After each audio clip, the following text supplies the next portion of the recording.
जिस मंसूर को स्टूडेंट का लीडर और चेंज का सिंबल माना जाता था, उसी मंसूर की करप्शन और पावर पॉलिटिक्स अब सबके सामने आती नज़र आ रही है।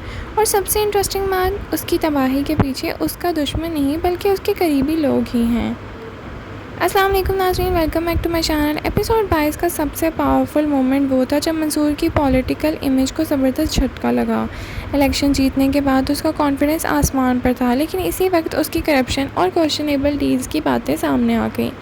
ये वही मंसूर था जो कभी सिस्टम बदलने निकला था, लेकिन अब खुद ही उसी सिस्टम का हिस्सा बन गया है। लीडर की सबसे स्ट्रॉन्ग चीज़ इसका कैरेक्टर डेवलपमेंट है। शुरू में मंसूर एक आइडियलिस्टिक स्टूडेंट लीडर था, लेकिन पावर मिलने के बाद उसका एटीट्यूड, डिसीजंस और प्रायोरिटी सब कुछ बदल गया है। एपिसोड 22 में भी ये बात क्लियर हो गई कि अथॉरिटी और पावर ने उसका प्रिंसिपल्स को पीछे छोड़ दिया है, और यही चीज़ उसे ऑडियंस के साथ डिसअपॉइंटमेंट भी वजह बन रही है।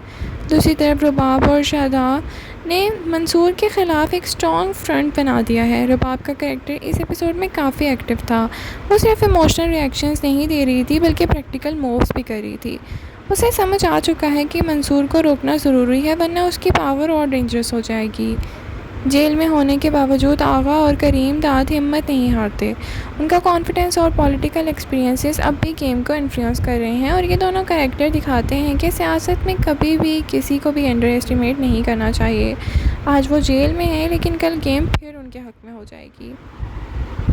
हमें लगता है कि इस वक्त ड्रामे का सबसे बैलेंस्ड और सिंसियर कैरेक्टर है अदील। जब बाकी लोग पावर और रिवेंज में उलझे हुए हैं, अदील अब भी इंसानियत और प्रिंसिपल्स की बात करता नज़र आता है, और इसी वजह से ऑडियंस उसके साथ इमोशनली कनेक्ट भी कर रही है।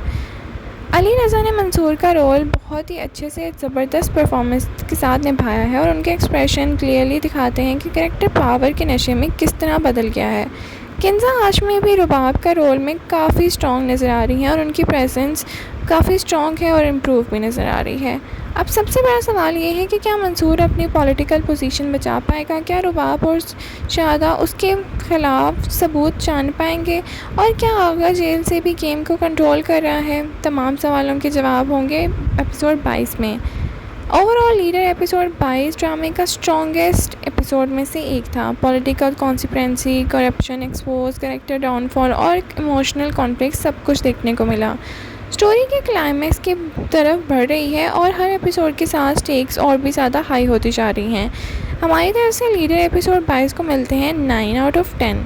आपको क्या लगता है, क्या मंसूर वाकई करप्ट हो चुका है, या उसके खिलाफ कोई बड़ी साजिश हो रही है? और अब आपका नेक्स्ट स्टेप क्या होगा? कमेंट सेक्शन में अपनी राय का इजहार ज़रूर करें। लाइक, शेयर, सब्सक्राइब करना ना भूलें। Thank you so much for watching. अल्लाह हाफिज़।